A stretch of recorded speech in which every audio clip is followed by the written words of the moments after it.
Привет, друзья! На связи IT-Dog. И сегодня я расскажу и покажу, что нового в iOS 26.2 Beta 2 и почему это обновление оказалось гораздо интереснее, чем мы думали. Да-да, Apple решила под конец года подкинуть столько фишек, что некоторые апдейты выглядят как мини-iOS 27.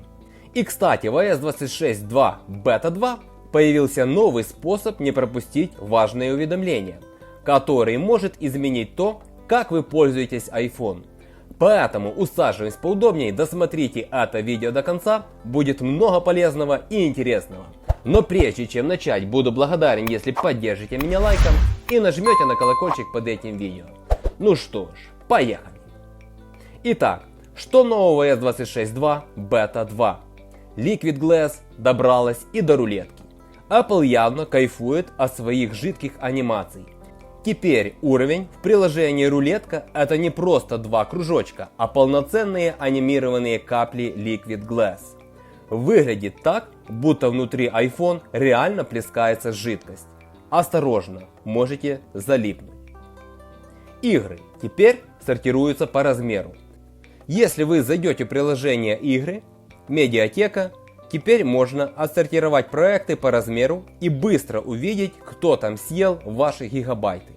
Да-да, PUBG Mobile, и я на тебя смотрю давно. Обновленные анимации меню. Теперь выпадающие меню, которые раскрываются из углов, получили более быструю и упругую анимацию.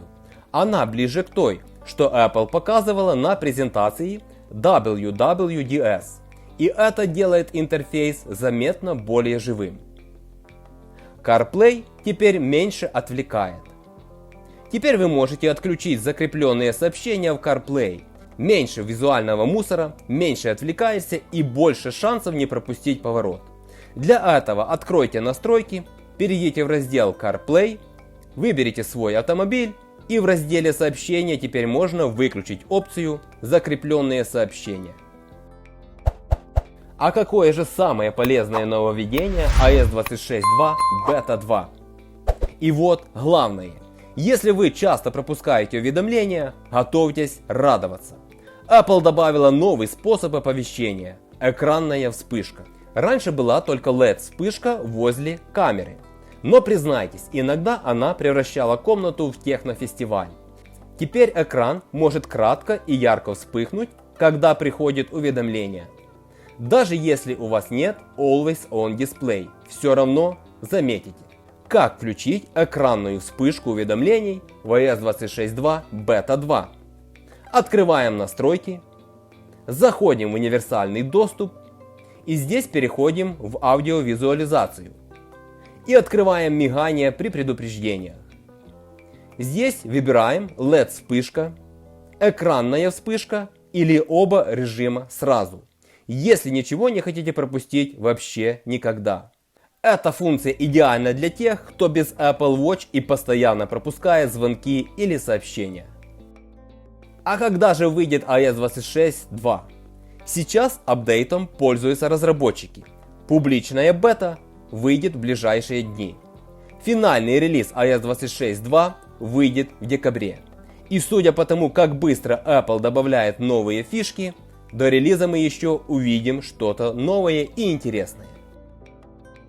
Друзья, на этом все. Если хотите больше узнать про iOS, iPhone и скрытые фишки, подписывайтесь. Ну а я продолжу тестировать iOS 26.2, чтобы первым рассказать, что там Apple спрятала в следующих бетах. Да, еще, если вы хотите установить самые классные обои на свой iPhone или Android, загляните в наш Telegram, ссылочка в описании. А также поддержите это видео лайком и нажмите на колокольчик. На этом все, с вами был IT-Dog, всем пока-пока.